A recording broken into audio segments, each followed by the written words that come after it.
You're listening to Leading L&D, the podcast that brings you insights, strategies, and stories from the people at the forefront of learning and development. I'm Adrian West, and today we'll be talking with Dr. Pooneh Lari, who is an associate professor at North Carolina State University in the training and development area, where she has been for some 20 years, producing from their student ranks, those who will be leading L&D into the future. It's a recruiting pool for many businesses here in the Triangle, and especially for ours, where we specialize in recruiting instructional designers. Thanks for joining us today, Pooneh. You and I have known each other by now for a few years. I think we met mostly in a social context with ATD, is that right? Yes. We have been together a long time, and I'm really glad to be here this morning and the opportunity to participate in this fantastic podcast. Well, I really wanted to get up with you in particular because I know that you've been an expert at preparing L&D professionals. You've done this for a number of years, and we have great respect for North Carolina State University's programs. Tell me a little bit about the program itself, where it comes from, how many people are involved, and what's your involvement? Well, our program is a master's program. Mm-hmm. We are in the Department of Educational Leadership, Policy, and Human Development in college. That's a mouthful. Education. Yes, it is. ELPHD. And the Training and Development Program is a Master of Education. It is 36 credit hours, and it's 100% online, which provides a great opportunity for our colleagues out in the field who are working full-time to be able to attend this program without having to be in a certain place at a certain time, and have the flexibility to still pursue their education and growth and career development. So, wait a minute now. So this isn't a full-time program, and it's not something where people just matriculate right from their undergraduate degree into this? People do. If they want to come up from the undergraduate level, they are very much welcome, and we are happy to have them. We do have several undergraduate folks who, through my time as program coordinator, have come through our program. Most of our students, however, do come from the professional field, and they are non-traditional students. But we look forward to having more of our traditional students matriculate into our master's program, because it provides a great opportunity for them to be able to get a insight into what the field of learning and development and training and development has to offer through this program. And it opens many doors. It really does, because there are so many careers you could pursue coming out of this program. In my world, as a staffing agency that specializes in learning and development, instructional design, if you will, we are often looking for people from your program, and our customers often send people from their departments to your program for further education. And so we have become very well acquainted with NCSU and the success of the program over there. Can you tell me, if leaders were looking to sponsor their staff into advanced L&D credentials, what sorts of investments in time would those staff members be looking at? So usually when folks come into our program, let's say as part-time students, taking 1 or 2 courses, they commit for a time frame of perhaps 2.5 years. Okay. To complete this program, the 36 credit hours or the 12 courses. What about the financial commitment that they would face in getting a master's degree? I think you have a certificate program too, is that right? That's right. We have a certificate program which is 15 credit hours. Okay. And this is all out of our master's catalog. So they are taking 5 of the 12 courses, and they can walk away with a special specialized certificate that is made up of a combination of our master's program. So you can walk away with a community college teaching certificate, talent development certificate, instructional design. So we have a whole host of types of certificates that people can complete and walk away with a certificate. Our customers are looking for what's in it for them. So in many cases, if they wanted to bring in an internship to do ID work, or if they were expecting to get somebody a master's degree in that sort of discipline, what would be the skill sets and experience that they could expect people coming out of your program to have? Walking out of this program, you walk away with an amalgam of skill sets, whether specifically taught as part of our curriculum being instructional design, needs assessment specifically, evaluation of training programs, assessments, research skills. They come away as part of these interactions. They come away with team management, collaboration skills, time management, negotiation skills. As you work with, yes, as you work with many different colleagues in this program, in teams. So you need to be able to, one of the things that we do talk about is, okay, so how can we agree to disagree? How can we negotiate on the outcomes of this project? How can we talk about it and make sure that what we want aligns with our client goals? Well, that brings me to a couple of points. I think that it's very often the case where there needs to be an alignment between the L&D professionals and, say, the C-suite or senior management within a company for strategic goals. I mean, the L&D professional needs to know what the objectives are strategically for the company in order to be able to align with how they prepare with their course assets the people that come through the courses that they offer. Yes.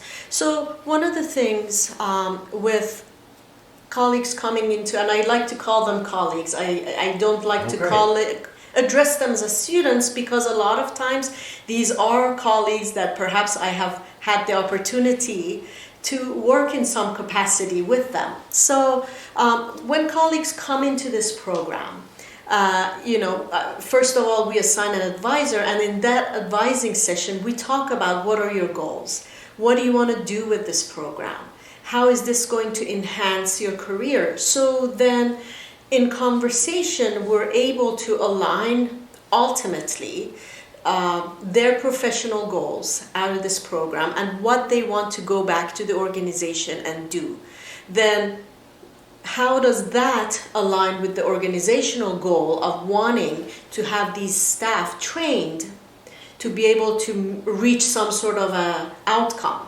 So you have classes in these kinds of negotiations and alignment with strategic goals and that sort of thing? Or these are part of our organizational development courses, organizational change courses. So yes, we have courses that do specifically address these things, but as courses that in some of our courses we have real life projects that we bring in. And within those projects, there are all sorts of conversations informally that take place. So our program, the T&D program, lies under the program area of adult and lifelong education, right? So it's not really all the curriculum that you're learning. There are all sorts of informal learning within a formal education that takes place. And this is with conversation with colleagues, conversation with guest speakers that we bring into our program, and a lot of informal conversation leads to learning for them. Well, certainly there has to be a career path in mind as people come through the program, or any program like this. And how does that involve what you call a capstone project? What is a capstone project, and how does that align with somebody's goals for what they take back to their company or to a new opportunity? So the capstone project, as part of the capstone project, the students are required to, you're building really, it's a portfolio course, right? Okay. So you are taking your prized submissions and projects through the semester, and you are bringing these into these courses, and it becomes a reflective piece of how these main projects that you have worked so hard for and you're proud of, how do they link? What are the themes that come out? For example, it could be instructional design, it could be leadership, it could be in evaluation. We have a person who graduated recently from our program, and this person's goal was to become strong in evaluation skills as he leaves the program. So he concentrated on that to make him an expert in evaluation of training programs when he comes up. So as part of his capstone, he was able to build a project that would ultimately bring these pieces all together. Do you publish these capstone projects so that they might be available for others that wanted to learn from them? We have not. Okay. But that's a great idea. Yeah, the evaluation in particular is something that strikes me, because I know that in many cases corporate L&D doesn't follow through much with an evaluation, or doesn't have strict measurement criteria for how the success of a course is evaluated. So it would be something that could be very useful to people as a published library. Absolutely. That's a great idea. Mm-hmm. When people come through for internships, I'm talking about companies now, when they come through to find people for internships, is there something that you have that's structured to involve how you might satisfy those needs, to provide your students as interns to business, or is that something you thought about? We offer internships as students request it. Okay, and so someone would come to your program and say, I have this sort of an internship that I want to offer, and then you would bring that summary of the internships to your students and see who would want to be involved in a program like that? Yes. So we make, at the beginning of the program, is that, if anybody needs an internship or would like to complete an internship, they make the request. But also, if things come across my desk, saying a company approaches me and say, we need, and we have an internship available, if any of your students would want to participate in, or we have these types of job openings, then I send it to my listserv of students to see who is interested, and then we deal with that one-on-one. I know that you have a PhD program as well that's connected to the T&D program, and tell me a little bit about that and what's the purpose of that. Is it different than your master's program, and do people tend to matriculate from your master's program into a PhD? Our PhD program is in educational leadership policy and human development, with specialization in adult and lifelong education. Okay. We have a number of students who, once they finish our master's program in training and development or our other master's program in adult ed, they apply to our PhD program. What that does is brings you into the expertise in the field, in the sense of conducting research and being ingrained in the academic side of this equation. So would you say that by and large the end game for PhD, getting a PhD in this program, would be a teaching career path? So that's a great point. So we have folks that have graduated out of our PhD program into academia. becoming professors, but then they have taken higher leadership positions within their organization, which required higher credentials to be in that position within their organization. When you say their organization, that could be a corporate entity. Yes, within the corporate side. So whether they are director or coordinator of the L&D department, mm-hmm. or whether they are leading their organization, the company, the institute. Well, that makes sense because yeah. we have seen a number of chief learning officer positions come up over the years, and typically those people will either have a PhD or will be attracted to get a PhD so that they'll have a higher level of credentialing for leadership and that sort of thing. Right. Some of the positions been in institutional effectiveness, for example. Okay. So learning and evaluation. So it's in a higher level in the organization where they are leading a number of folks within different departments, within being in training and development, in assessment and evaluation in the organization. So those positions allows them to have more gain over the organization. Well, it does seem like it would be a broadening of horizons, if you will, yes. because it goes from an L&D focus to more of an OD. It does. Or maybe crosses the line so that they're doing more than just what they had been doing prior to taking a CLO position or getting a PhD. That's very accurate, yes. Okay. Well,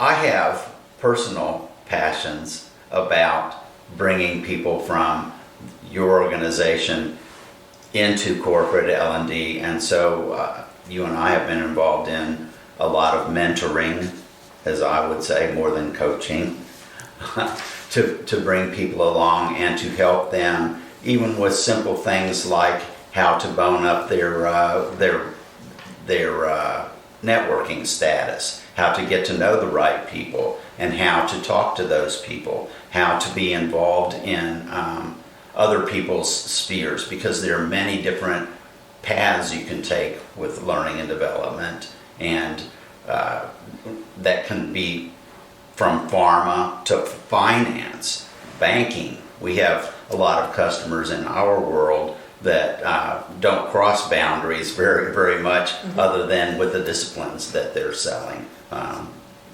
to the clientele within their companies. But I'm really glad that you have given us a path to bring people to corporate L&D with real skill sets and real proof to the worth of learning and development to an organization. Because, and you and I were talking offline earlier about the fact that in layoffs with bigger companies, often the feeling is that learning and development is targeted.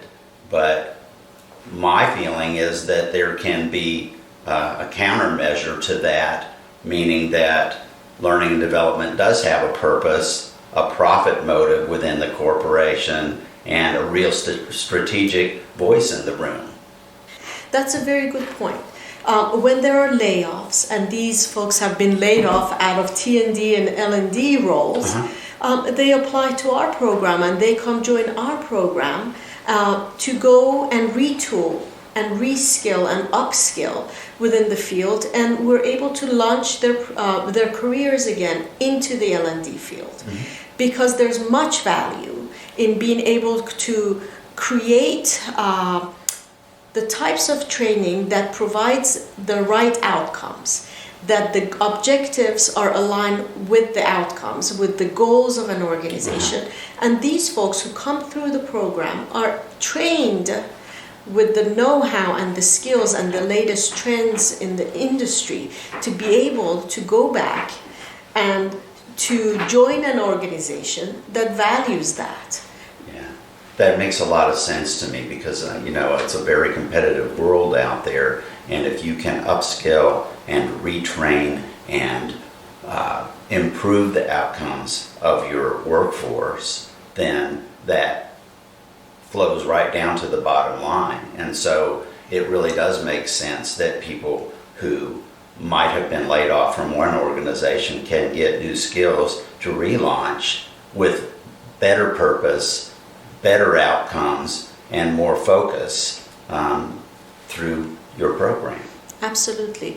A lot of times, I see colleagues who have fallen, for lack of a better term, fallen into this career. So coming after having done this by experience, then they come to us to solidify what they know, to be able to gain an understanding of the foundation of the theoretical foundations and the framework of what they do, so they can explain the whys. You were doing it because it worked. You were doing it because you learned by experience, right? Yeah. But now you can talk about it and you can frame it in an argument, in a conversation. You have the science behind it. Right, exactly. So that makes a lot of sense, and it sells well to the C-suite, I would think, too. That you have real credentials, real purpose, a real plan for taking the business to a higher level through training of the workforce for that purpose. Absolutely. I wanted to ask you a little bit of an off-the-wall question, and forgive me for doing this, but I know that you talked about accidentally falling into a career path of sorts, and I know I have, and I know many people who have. Can you tell me, let's just pretend for a moment that you're your 20-year-old self and you're at the dinner table with your parents and you're explaining them what you do today. You're explaining to them what it's like to be a PhD and that's what you want to do as a career path. What would they say about that? They'd be surprised. My parents were always about books. So a house with no books in it has no meaning. Mm-hmm. There were magazines all over the place. I remember my father's an academician. So they were paper clips. My biggest memory growing up were of paper clips everywhere. When I vacuumed, there were paper clip sounds. So I have great love for paper clips. But they'd be surprised, pleasantly surprised, that I am in this role. That I was able, through those dinner table conversations, which we still have after so many years, as grown adults, as older people now that sit around the table, my original family of 4. Our dinner table conversations is often about our paths that we took professionally and where we are now. And my father and my mother are so pleasantly surprised, pleasantly pleased, let's not say surprised, of the path that we've taken and where we are now, and the influence they've had just through those informal dinner conversations of what did you learn today? How did it go today? So teaching skills like critical reflection at a younger age, which you wouldn't call it that at that time, but now you are able... It wouldn't make any sense if No, absolutely. You're able to put technical terms, professional terms, to skills that they were offering around those dinner table conversations. It's got to be great for your parents to have real evidence that they had influence in those conversations around the dinner table. Yes, both myself and my sibling, we give much credit to these conversations, to both my parents and where we're at today. So you turned out just like they wanted you to. I think so. I think so. We should also be so lucky. Yeah, and you know, you want to make your parents proud, or you know, you tend to try your best to make them proud. So I think we may have accomplished more or less where they envisioned us to be. I didn't see myself here 20 years ago, perhaps, but I am glad that I am in this position to be able to. Well, thank you so much for joining us today. It really is a pleasure having you and, getting to know you as well as I have over the past few years. It's really a delight to bring you onto the show and talk a little bit about what you do professionally. So, thank you so much. I really appreciate the opportunity. There's always so much to learn in conversation from you, and thank you so much for supporting our program. Thanks for joining us today. If you like what you heard, don't forget to subscribe and give us 5 stars. Even better yet, enter your comments to the LinkedIn post and tell us what we might do better next time.